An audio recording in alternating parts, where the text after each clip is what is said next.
রাজায় রাজায় যুদ্ধ হয়, উলুখাগার জীবন যায়, এটা বাংলার প্রাচীন প্রবাদ। তো আজকে এটা বাস্তবে পরিণত হয়েছে বাংলার রাজনীতিতে। হ্যাঁ, রাজনৈতিক হিংসা বাংলার কালচার হয়ে দাঁড়িয়েছে। শাসক গোষ্ঠী যে যখন শাসন করেছে তারাই এই পথ ধরেছে এবং বিরোধীরা তাদের বিরুদ্ধে লড়াই করেছে। 1960-এর দশকে এই কালচার বিহারে বিরাটভাবে ছিল। বিহারের রণবীর সেনা, জমিদারদের সেনা এবং দলিতদের মধ্যে যে লড়াই চলতো, সেই লড়াইয়ে অগণিত মানুষের মৃত্যু হতো, অগণিত মানুষ নিহত হতো। তার আজকের পরিসংখ্যান দেওয়া মুশকিল। কিন্তু সেই রাজনৈতিক হিংসা পশ্চিমবাংলায় চললেও, পশ্চিমবাংলায় শ্রেণী সংগ্রাম চললেও 60-এর দশকে সেটা অত মারাত্মক হয়ে ওঠেনি। জমিদারদের সঙ্গে নিচুবর্গীয় মানুষের বা গরিব মানুষের লড়াই ছিল, কিন্তু সেই লড়াই একেবারে জীবনদায়ী এবং অগণিত হারে দেখা দেয়নি। কিন্তু 70-এর দশক থেকে এই কালচার সিদ্ধার্থ শঙ্করের আমলে এটা একেবারে সর্বব্যাপী হয়ে ওঠে। সিদ্ধার্থ শঙ্কর রায় বিরোধী যে সিদ্ধার্থ শঙ্কর রায়ের আমলে যে আন্দোলনটা বাংলায় জনপ্রিয় হয়ে উঠেছিল সেটা হলো নকশালবাড়ি আন্দোলন। সেই নকশালবাড়ি আন্দোলনের নেতাদের ধরে, এমনকি সে সময়ে সেই 70-এর দশকে তারা সব ইয়াং ছিল, অনেক নিরীহ ছেলেরা ছিল, তারা শুধু নকশালবাড়ির আদর্শে তাতে যোগ দিয়েছিল। সেই সব লোকদের, তাদের মধ্যে সবাই যে মানে উগ্রতা দেখাতো তাই নয়, বেশিরভাগই তারা উগ্রতা দেখাতো না বা উগ্রপন্থী কাজে তারা অংশগ্রহণ করতো না। তবুও সিদ্ধার্থ শঙ্কর তাদেরকে দলে দলে জেলে পুরে শত শত হাজার হাজার ছেলেদের মেরে দিয়েছে এবং অভিযোগ দিয়েছে যারা জেল থেকে পালিয়ে যাচ্ছিল তাই তাদের মেরে দেওয়া হয়েছে। সেই 70-এর দশক থেকে এখানে দেখা যাচ্ছে যে রাজনৈতিক হিংসা একটা কালচারে পরিণত হয়ে গেছে এবং এর জন্যে সবচেয়ে বড় অবদান সিদ্ধার্থ শঙ্কর রায় বা সৌজন্যে সিদ্ধার্থ শঙ্কর রায়। এরপরে বামফ্রন্ট সরকার 1977-এ সরকারে আসে এবং সেই রাজনৈতিক হিংসা অব্যাহত থাকে এবং এখন এটা প্রায় সারা বছর ধরেই অব্যাহত থাকে রাজনৈতিক হিংসা। এবার ভোটের কাছাকাছি আসলে তা বেশি কম হয়, ভোট ঘোষণা হলে তা আরও জোরদার হয় এবং শাসক গোষ্ঠী এবং প্রধান বিরোধী পক্ষ তাদের সঙ্গে তো সংঘর্ষ চলতেই থাকে এবং বহু মানুষের জীবন যায়, আর এরাও অপ্রধান শক্তিদের সঙ্গেও লড়াই হয়। তো এখন যেসব ঠিক এই মুহূর্তে যে লড়াইগুলো চলছে তা হলো তৃণমূল বনাম বিজেপি 1, 2, তৃণমূল এবং অন্যান্য পার্টি। এই অন্যান্য পার্টির মধ্যে পড়ে কংগ্রেস, সিপিএম এবং সদ্য গঠিত আইএসএফ এবং তৃণমূলের গোষ্ঠীদ্বন্দ্ব। এই 3 রকম সংঘর্ষে আজকে পশ্চিমবঙ্গের জনগণ জর্জরিত এবং তাদের জীবন যাচ্ছে। এবার ভোট ঘোষণার পরে এই দ্বন্দ্ব, আগেই বলেছি আমি, কি খুব জোরদার হয় এবং মরতে থাকে উভয় পক্ষের মানুষ। তবে এখানে যে কথাটা বলতে হবে, জীবন বেশিরভাগ যায় মুসলমানদের, কারণ বিজেপির আক্রমণ তো মূলত মুসলমানদের ওপর, এ তো দিবালোকের মতো স্পষ্ট। আর তৃণমূলের যে 2 গোষ্ঠীতে লড়াই হয়, তৃণমূলের 2 গোষ্ঠীও 2 দিকেই মুসলিমরা থাকে, হ্যাঁ, এবং মুসলিম প্রধান এলাকায় বেশি তৃণমূলের গোষ্ঠীদ্বন্দ্ব। হ্যাঁ, সাধারণত আমাদের অমুসলিম ভাইরা শিক্ষিত হয় এবং এই কিছুর ফলে তারা এইসব দ্বন্দ্বে অত মেতে ওঠে না, কিন্তু মুসলিমরা অশিক্ষিত হওয়ার কারণে এবং বেশিরভাগ তারা দিনমজুর এবং ওই ছোটোখাটো ব্যবসার এর কারণে তাদের রাজনৈতিক আশ্রয় দরকার হয় বেশি করে, সেই জন্যে তাদের মধ্যে এই গোষ্ঠীদ্বন্দ্বটা মুসলিমদের মধ্যেই হয় এবং সেখানেও প্রাণ যায় মুসলমানদের বেশি। এরপরে 3 নম্বর যে লড়াই, সেই লড়াই তৃণমূল বরং আইএসএফ বা কংগ্রেস বা সিপিএমের সঙ্গে সে লড়াই, সেখানেও দেখা যাচ্ছে যে অধিকাংশ তৃণমূলের লোকও মুসলিম এবং ওই সিপিএম, কংগ্রেস, আইএসএফে যারা থাকে সেই তারাও, আইএসএফের তো অধিকাংশই মুসলমান, সিপিএম কংগ্রেসেও যারা লড়াই অংশগ্রহণ করে তারাও মুসলিম। সুতরাং দেখা যাচ্ছে যে জীবনটা যাচ্ছে খালি পশ্চিমবাংলায় এই রাজনৈতিক সংঘর্ষে মুসলিমদের 70-80% মুসলিমদের। তো সেখানে যেখানে সব পার্টিরই মানুষ মরছে, সেখানে তো শাসক গোষ্ঠীর বা যিনি সরকার, তার তো সঠিক পদক্ষেপ, নিরপেক্ষ পদক্ষেপ নেওয়া উচিত। সেক্ষেত্রে আমরা দেখছি তৃণমূল সেই নিরপেক্ষ পদক্ষেপ নিতে পারছে না, ফলে ওই রাজায় রাজায় যুদ্ধে উলুখাগড়ার জীবনটাই সবসময় যাচ্ছে, সাধারণ জনগণের জীবন যাচ্ছে।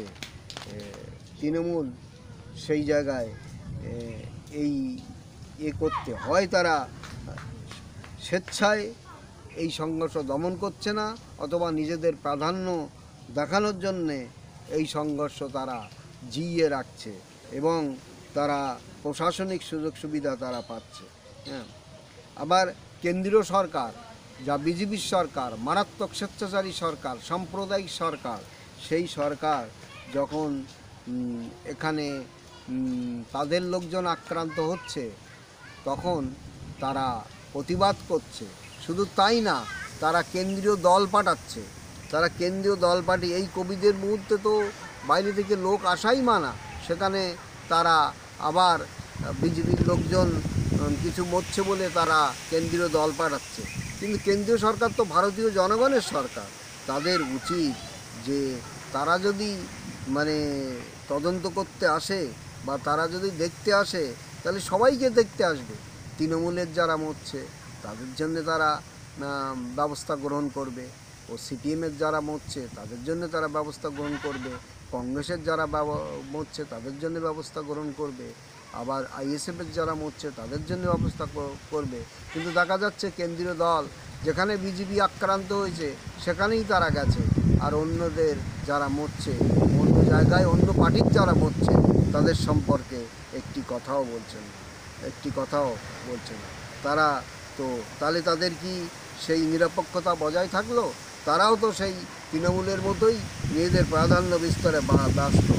আর এই হেরে যাওয়ায় তারা এই হারটাকে মানতে পারছে না বলে তারা আজকে যখন তখন এই যে কেন্দ্রীয় দল পাঠাচ্ছে, এই হারটাকে না মানতে পেরে তারা নিজেদের সেই হারের লজ্জাকে ধামাচাপা দেওয়ার জন্যে তারা এই কেন্দ্রীয় দল পাঠাচ্ছে।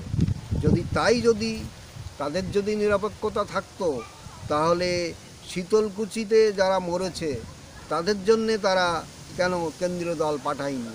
সেখানে তদন্ত করতে কেন তদন্ত দল পাঠায়নি? কারণ যারা মরেছে তারা সব মুসলমান বলেই কি সেখানে তারা কেন্দ্রীয় দল পাঠায়নি? বরং এখানকার স্থানীয় নেতৃত্ব বিজেপির, তারা কেউ বলেছে যে 4 জনের জায়গায় 8 জন মরলে ভালো হয়, হ্যাঁ, প্রত্যেক জায়গায় শীতলকুচি হওয়া উচিত, অথবা 16টা জায়গায় আরও শীতলকুচি হবে। এই রকম উত্তেজক বক্তৃতা দিয়ে তারা ঘটনাকে আরও উত্তপ্ত করেছে এবং লড়াইয়ের জায়গাটা আরও প্রশস্ত করেছে।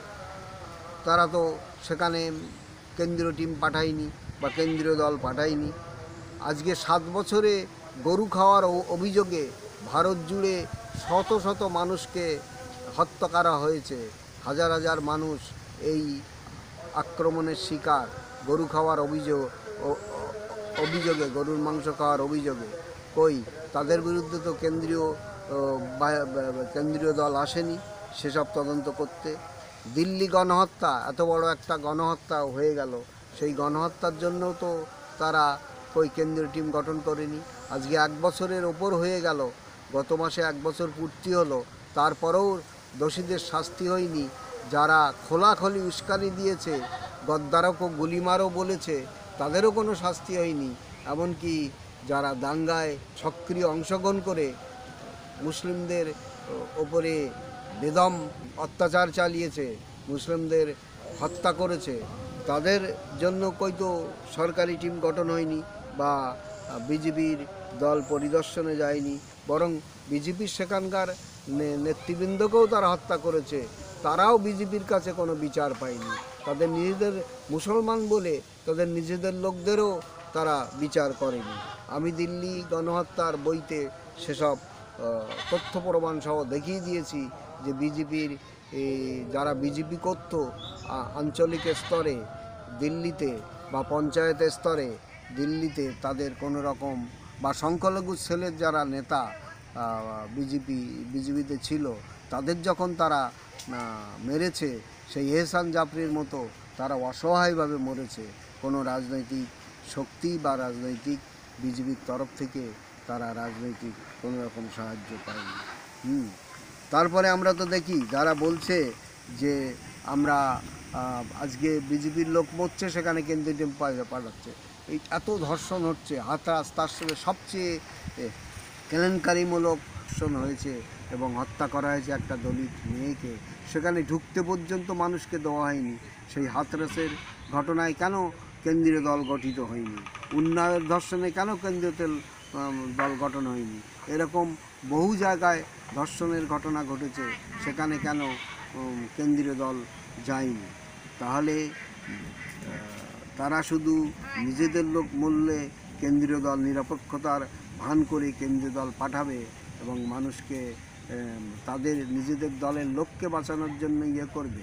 তো আজকে তাহলে তারা যে নরেন্দ্র মোদী যে হিন্দুত্ববাদী দলের নেতা, আরএসএসের নেতা এবং দুর্ভাগ্যক্রমে আমাদের ভারতের প্রধানমন্ত্রী হয়েছেন, তিনি যে স্লোগান দেন সবকা সাথ সবকা বিশ্বাস, তো এটা তো একদম মিথ্যে, মানে জোলো মিথ্যে কথা। তিনি কোনো নিরপেক্ষ কাজ করেন না এবং কোনো নিরপেক্ষতার ধার তিনি ধারেন না। শুধু তার দলের লোক নিহত হলে তিনি প্রতিবাদ করেন বা তার দল প্রতিবাদ করেন। তো আজকে এই মুহূর্তে আমি তো দেখিয়েছি যে রাজনৈতিক সংঘর্ষ মানে এখানে একেবারে কালচার হয়ে দাঁড়িয়েছে। এই গত পঞ্চায়েত নির্বাচনে শতাধিক মানুষ নিহত হয়েছে, এরকম নিহত হয়েই থাকে। যাক, আমরা এখন যে এই গোটা নির্বাচন জুড়ে সংঘর্ষ হয়েছে এবং মরেছে, এবং মোদী সরকার যে এই হত্যা বন্ধ করার জন্য যে কেন্দ্রীয় বাহিনী পাঠিয়েছিল, সেই কেন্দ্রীয় বাহিনী আবার গুলি করে জনগণকে মেরেছে, মুসলিমকে মেরেছে। তাহলে কেন্দ্রীয় বাহিনী কী করতে এসেছিল? এই যে রাজনৈতিক হত্যা বন্ধ করতে, না নতুন করে রাজনৈতিক হত্যা ঘটাতে? এর জবাব মোদী সরকারকে দিতে হবে। তো এই মুহূর্তে যে ভোট পরবর্তী হিংসা বিভিন্ন মানুষের ওপর হচ্ছে, বিশেষ করে বিজেপি এবং তৃণমূলে যে সংঘর্ষ হচ্ছে, বা বিজেপি এবং তৃণমূল আলাদা আলাদা করে যে সিপিএম, কংগ্রেস এবং আইএসএফেরও আক্রমণ করছে, এই আক্রমণ অবিলম্বে বন্ধ হওয়া উচিত এবং শাসক গোষ্ঠী, রাজ্যের শাসক গোষ্ঠী বা শাসক দল তৃণমূলকে দায়িত্ব নিয়ে এই রাজনৈতিক হিংসা বন্ধ করতে হবে। বিজেপি যেহেতু এখন বিরোধী দল হয়ে উঠে এসেছে, তাই বিজেপিরও দায়িত্ববান হয়ে এই সংঘর্ষ বন্ধ করতে হবে। তবে তাদের কাছে আশা কম, কিন্তু যদি রাজ্য সরকার প্রশাসনিক স্তরে পুলিশ বাহিনী দিয়ে এবং প্রশাসনিকভাবে এই সংঘর্ষ বন্ধ করে, তাহলে বন্ধ হবে না কথা বলা যায় না। তাই আমরা আশা করব যে অবিলম্বে এই জনগণের এই যে অগণিত জীবনহানি, এই জীবনহানি যেন বন্ধ হয়, তার ব্যবস্থা তো রাজ্য সরকার করবেনই, আর কেন্দ্র সরকারও যাতে এই জীবনহানি হয় বা বিজেপি এই জীবনহানি বন্ধ হয় তার দিকেও খেয়াল রাখবে।